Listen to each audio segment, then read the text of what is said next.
Very good morning everyone. I am Ravindra Kumar from R Climax Education Hub. Most welcome in R Climax Education Hub. तो मैं class 10th का mathematics के series को आगे बढ़ाते हुए pair of linear equation two variable part 11 तक पहुंच चुके। पार्ट 10 तक बताए गए हैं, पार्ट 11 तक इसी में मिलेगा। ये ध्यान दीजिए इसमें क्या बताया जा रहे हैं। Chapter number 3 pair of linear equation two variable. यह अलजेब्रा का ही सेक्शन है।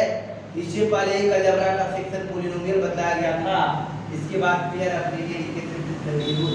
पहले ये बता दूं कि एनसीईआरटी के क्वेश्चन पहले सॉल्व कराए जा रहे हैं, कांसेप्ट बताया जा रहे हैं, उसके बाद जो है नेक्स्ट ग्रुपों का सॉल्यूशन बताया जाएगा। ध्यान में रखें। तो हम आगे की तरफ चलेंगे। एक्सरसाइज 3.5 तक पहुंच चुके हैं। एक्सरसाइज 3.5 के आगे क्वेश्चन को देखना चाहेंगे। 3.5 में कल कुछ क्वेश्चन बतलाए गए थे, इसके बाद आगे क्वेश्चन की तरफ देखते हैं। तो ध्यान देंगे, रेगुलर बेसिस पर वीडियो को देखें, बेनिफिट 100% होगा, ये ध्यान में रखना होगा। तो हम एक्सरसाइज 3.5 में क्वेश्चन नंबर 4 में वर्ड प्रॉब्लम है, उसकी तरफ चलते हैं। और क्वेश्चन वर्ड प्रॉब्लम है वो क्या है, ध्यान दीजिए। फर्स्ट बतलाए गए, सेकंड बतलाया गया, थर्ड की तरफ चल रहे हैं। सारे वर्ड प्रॉब्लम निश्चित रूप से बताए जाएंगे, ध्यान दीजिए। इसमें क्वेश्चन है कि यस स्कोर्ड 40 मार्क्स। यस एक स्टूडेंट 40 मार्क्स स्कोर करता है इन टेस्ट में, getting 3 marks for each right answer. जबकि राइट आंसर के लिए 3 मार्क्स दिए गए हैं, एक राइट आंसर है तो 3 मार्क्स मिल जाएंगे। जबकि लूजिंग 1 मार्क्स, यानी 1 मार्क्स को लॉस कर रहे हैं, 1 marks for each wrong answer. Each wrong answer के लिए 1 मार्क्स काट दिए जा रहे हैं है। जबकि 4 marks been awarded for each correct answer. दूसरी जगह यदि ईच करेक्ट आंसर के लिए 4 मार्क्स दिए जाए और each 2 marks been deducted for each incorrect answer के लिए 2 मार्क्स काट दिए जाए, तो ऐसे करने से यस को 50 मार्क्स प्राप्त हो जा रहे हैं। तो ये समझना है। इक्वेशन, दोनों इक्वेशन दिए गए। How many questions there in test. इस टेस्ट में कितने क्वेश्चन थे मैं जानना चाहूंगा। तो वैसे क्वेश्चन को हम लेते हैं जो कुछ क्वेश्चन राइट भी होंगे, रॉन्ग भी होंगे, कुछ क्वेश्चन राइट भी होंगे, रॉन्ग भी होंगे। तो उसके लिए ध्यान दीजिए, यानी वैसे क्वेश्चन जिसका जो राइट होगा उसको हम इसमें क्या मानते हैं, जो राइट आंसर क्वेश्चन होंगे, number of question which is right answer x and number of a question which is wrong, तो हम उसको क्या ले लेंगे, उसको हम लेंगे। तो ध्यान दीजिए, 4 में फोर्थ है, 4 में फोर्थ नहीं है, थर्ड है, 4 में थर्ड है। तो let the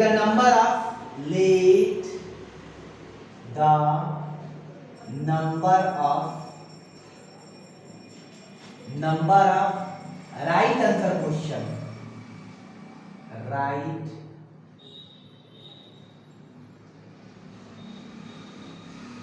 question be x and wrong answer question, wrong question be y. Total number of question क्या हो गया, x प्लस वाई हो गया। Total number of question x plus y हो गया। तो total number of question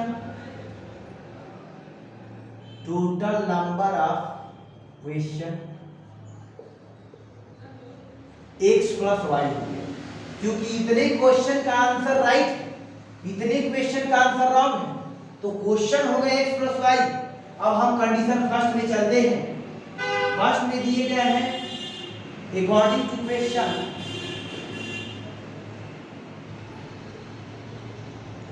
condition first में क्या है, ध्यान दीजिए कि 3 मार्क्स ईच राइट आंसर, तो x राइट आंसर है तो 3x हो गया, और y रॉन्ग है 1 मार्क्स काट दिए जा रहे हैं, तो -1 यानी -1y। इसका मतलब सीधा कहें कि -y, तो कितना आंसर आएंगे, ये 40 मार्क्स प्राप्त कर रहे हैं, ऐसा करें। फिर कंडीशन सेकंड में ले रहे हैं, कंडीशन सेकंड में ये है कि 4 मार्क्स राइट के लिए और रॉन्ग के लिए 2, इसका मतलब 2 मार्क्स, 2 मार्क्स काट लिए जा रहे हैं, तो 2 मार्क्स माइनस हो जाएगा। ये क्वेश्चन कितने हुआ, ये तो -2 है। ये कितने मार्क्स प्राप्त हो रहा है ऐसा करने पर, 50 मार्क्स।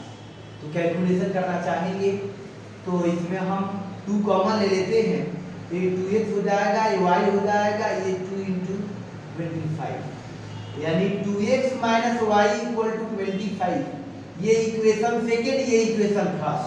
तो निश्चित रूप से समझ में आ रहा होगा कि कितना इजी है।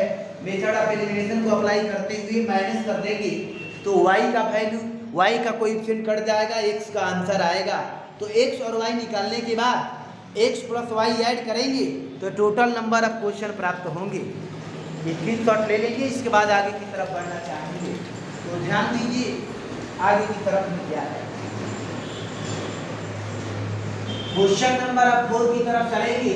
4 में ये दिए गए हैं, 4 में ये है, इसमें 4 place A and B are 100 kilometre apart on highway. दो स्थान है, एक तो A हो गया और ये B हो गया।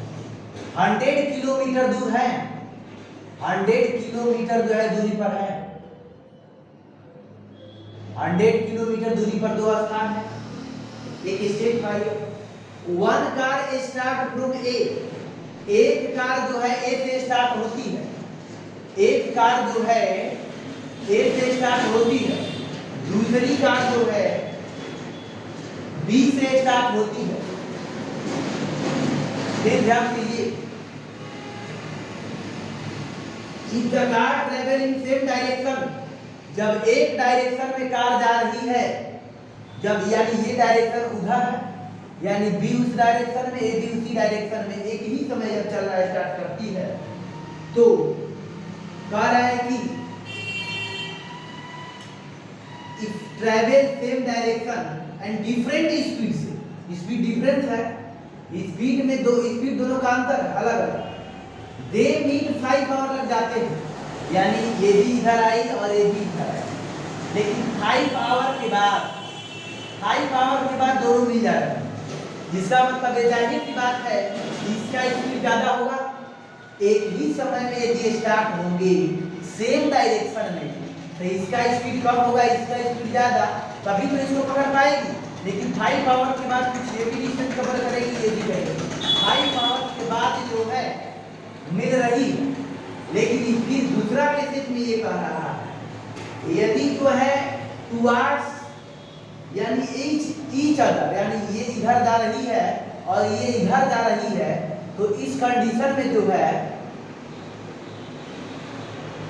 1 आवर में मिल जा रही है, इस कंडीशन में 1 आवर में मिल रही है। जब सेम डायरेक्शन में तो 5 आवर में मिल रही है, अपोजिट डायरेक्शन में तो 1 आवर में मिल रही है। जाहिर सी बात है 100 किलोमीटर दूरी को ही कवर करना, ये इधर जा रही है, इधर वे कुछ ज्यादा दूरी कवर कर लेंगे, कुछ दूरी कम कवर करेगी, क्योंकि इसका स्पीड ज्यादा है, इसका स्पीड कम। निश्चित रूप में समझ में आ रहा होगा। तो हम क्या करते हैं, what are the speed of two car, speed of two car निकालना है। तो ध्यान दीजिए, लेट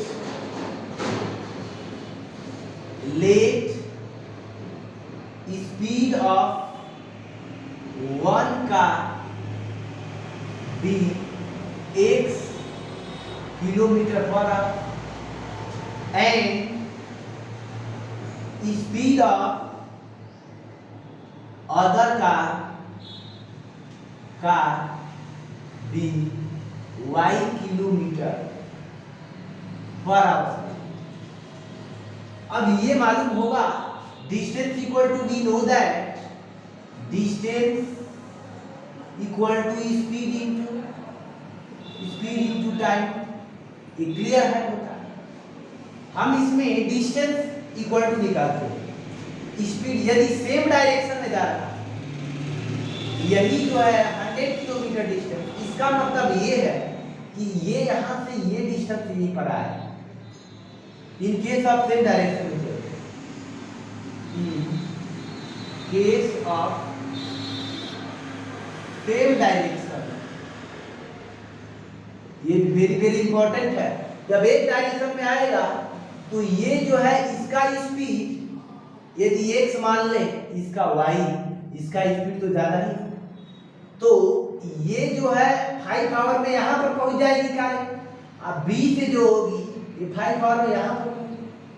तो इसका मतलब इसके बीच का यदि डिफरेंस निकाले तो ये इसका मतलब ये डिस्टेंस कवर कर लेगी, इतना डिस्टेंस कवर कर लेगी जो x स्पीड वाली, और जो y स्पीड वाली है इतना डिस्टेंस कवर करेगी। तो इसके बीच में डिफरेंस 100 का ही होगा। तो सेम डायरेक्शन के केस में क्या होगा, तो distance equal to speed into time. ये हो गया 1 आवर में x किलोमीटर, तो 5 आवर में 5x ये डिस्टेंस हो गया। आइए कितना हो जाएगा 5 पॉइंट। ये क्लियर है, ध्यान दीजिए। ये कितना 100 किलोमीटर होना चाहिए, तो 5 इसमें कॉमन ले लेते हैं, x माइनस y आइए 100, तो 5 से 20 बार में, तो x minus y equal to 20। ये इक्वेशन फर्स्ट हो गया। इसके बाद सेकेंड इक्वेशन की तरफ चलेंगे। इसमें ये है कि इसमें क्या दिए गए हैं कि अब क्या है कि अपोजिट डायरेक्शन है। In case of opposite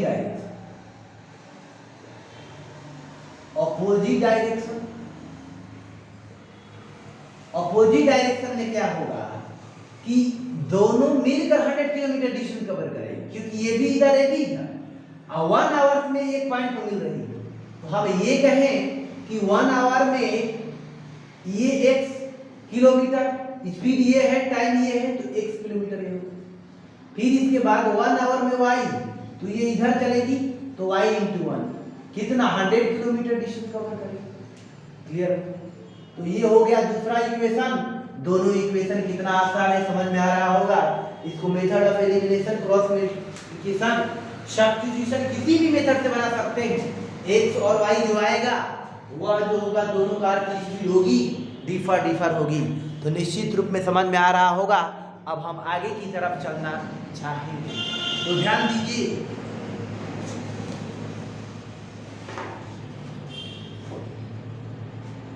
fourth का 5th क्वेश्चन की तरफ चलेंगे। 5 क्वेश्चन में क्या दिए गए हैं उसको ध्यान देंगे।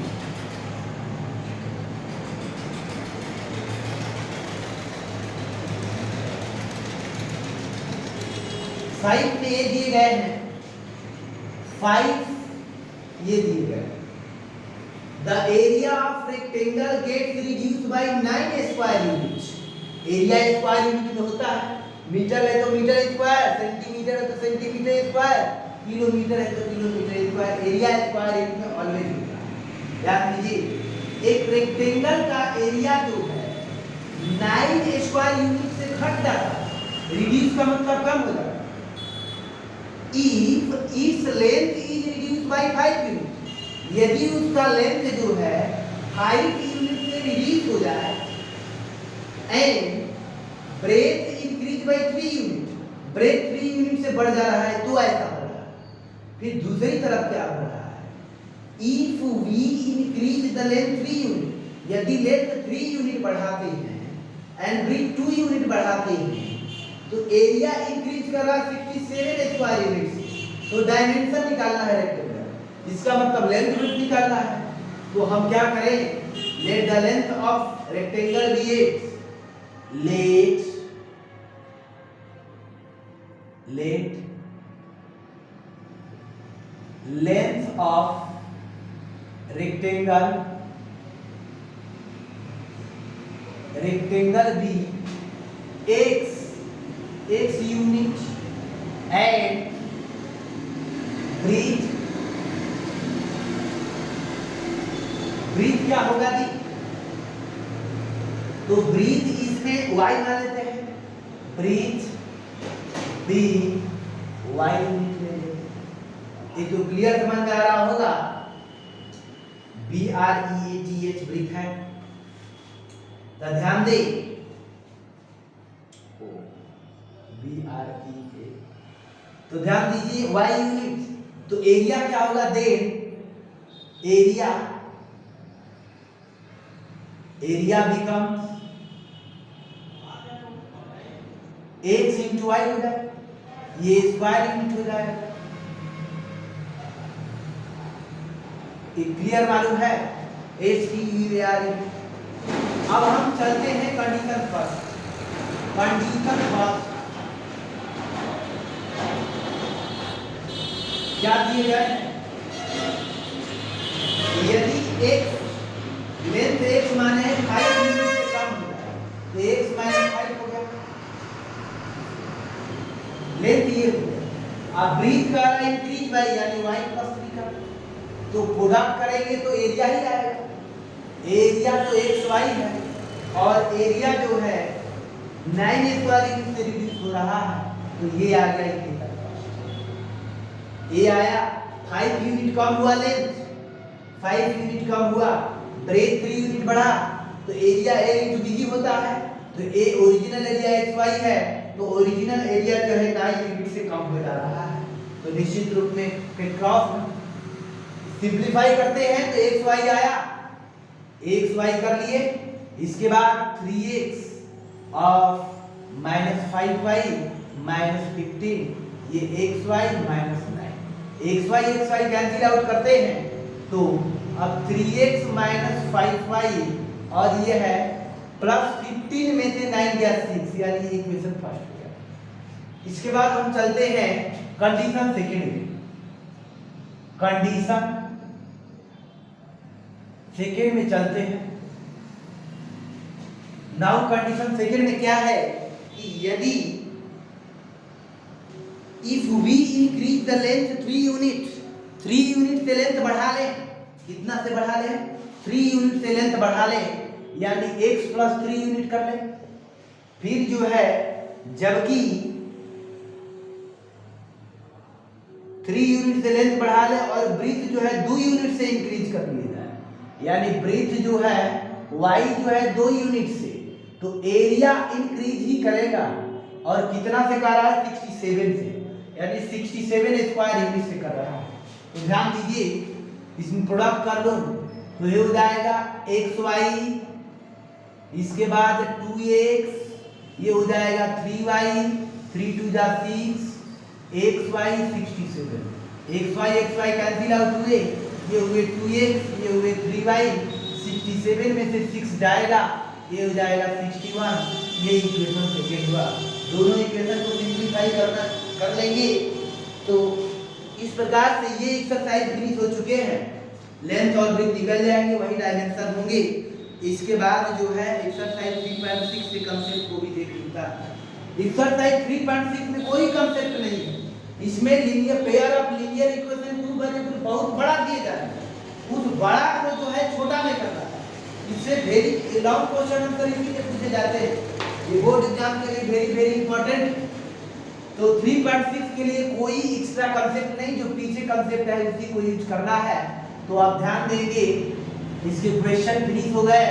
एक्सरसाइज 3.6 को एक क्वेश्चन को बनाता हूं, तो ध्यान दीजिए कैसे करना होगा। 3.6 की क्वेश्चन नंबर फर्स्ट लेता हूं, तो ध्यान दीजिए क्वेश्चन नंबर 1 में दिए गए हैं। 1 में जो है 8 क्वेश्चन दिए गए हैं, जिसमें फर्स्ट क्वेश्चन इस प्रकार से है, यानी 1/2x दिया गया, 1/3y इक्वल टू 2 दिए गए, दूसरा 1/3x और 1/2y, इसके बाद 13/6 दिए गए। तो ध्यान दीजिए, इस प्रकार से जब दे दिए जाए, हम क्या कर रहे हैं, इसको रिड्यूसिबल फॉर्म में कर दें, यानी बहुत बड़ा फ्रैक्शनल फॉर्म में है, इसको रिड्यूसिबल फॉर्म में कर दें। तो इसको हम क्या कर लेते हैं कि लेट 1 बाई एक्स को ए मान लेते एंड 1 बाई वाई को बी मान लेते, फिर बाद में इसको सिंप्लीफाई करके निकाल लेंगे। ये क्या हो जाएगा, 1 बाई एक्स को ए मान लिया गया तो a बाई 2 हो गया। आइए 1 बाई वाई को b, इसका मतलब b बाई 3 हो, ये हो गया 2। इसको रिड्यूस कर दें, ये इक्वेशन फर्स्ट है, ये इक्वेशन सेकेंड है। अब इसको हम तो ये हो जाएगा ये 6 एलसीएम, ये हो जाएगा 3a, ये हो जाएगा 2b, ये हो जाएगा 2, तो 3a प्लस 2b ये हो जाएगा 6 2 जा 12, ये इक्वेशन थर्ड हो गया। इसके बाद ऐसे ही इक्वेशन हम आगे की तरफ लेंगे, ये इक्वेशन जो है थर्ड हो गया। अब फोर्थ में क्या ले लें कि ये जो है 1 बाई एक्स को a माना गया है तो a बाई 3 ले लेंगे, फिर प्लस 1 बाई वाई को b तो b बाई 2 ले लेंगे, फिर जो है 13 बाई 6 एलसीएम निकाल लीजिए, तो एलसीएम निकालेंगे तो ये 6 हो जाएगा। ये 6 एलसीएम निकालते ही ये क्या हो जाएगा, ध्यान दीजिए, ये हो जाएगा 2a, ये हो जाएगा 3b, ये 13 बाई 6 6 कैंसिल आउट कर दें, 2a plus 3b equal to 13 आया। तो ध्यान दीजिए ये फोर्थ इक्वेशन है। थर्ड इक्वेशन फोर्थ इक्वेशन को सिंप्लीफाई कर लेंगे जैसे पहले करते थे, जैसे हम पहले करते थे मेथड ऑफ एलिमिनेशन, एक कोएफिशिएंट को निकालकर इक्वल करते थे वैसे ही निकालेंगे।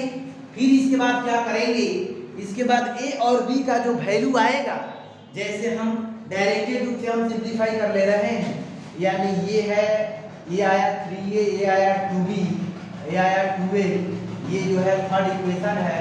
इसमें हम क्या कर दे रहे हैं, इसमें 3 से मल्टीप्लाई, इसमें 2 से मल्टीप्लाई, तो 3 2 जा 6a आया, ये 9b आया, ये 39 आया, ये कितना आया 6a आया, 4b आया और 24 आया। माइनस कर देते हैं तो माइनस से कैंसिल आउट हो गया, 9 में से 4 गया 5b, और ये 9 में से 4 गया 5, 3 में से 2 गया 1, ये आ गया 3, यानी b इक्वल टू 3 आ गया। जब b इक्वल टू 3 आ गया तो ध्यान दीजिए b इक्वल टू 3, तो b हम क्या माने हैं, 1 by y equal to b माना गया है। तो इसका मतलब ये है b इक्वल टू 3 आया है, तो 1 बाई वाई इक्वल टू 3, तो y इक्वल टू क्या हो जाएगा, तो इस प्रकार से y इक्वल टू 1 बाई 3 हो जाएगा। तो ऐसे ही x का भी वैल्यू निकालना होगा और इस पर पुट करेंगे उसका भी वैल्यू आ जाएगा, तो निश्चित रूप में समझ में आ रहा होगा। तो अब हम इसका y का निकाल कर ऐसे ही करना है, तो नेक्स्ट क्वेश्चन का सॉल्यूशन नेक्स्ट वीडियो में प्रोवाइडेड कराना संभव हो पाएगा, तो ध्यान दीजिए। अब हम अगले क्वेश्चन की तरफ, अगले क्वेश्चन नेक्स्ट वीडियो में प्रोवाइडेड कराएंगे, तो दैट्स ऑल, टेक केयर।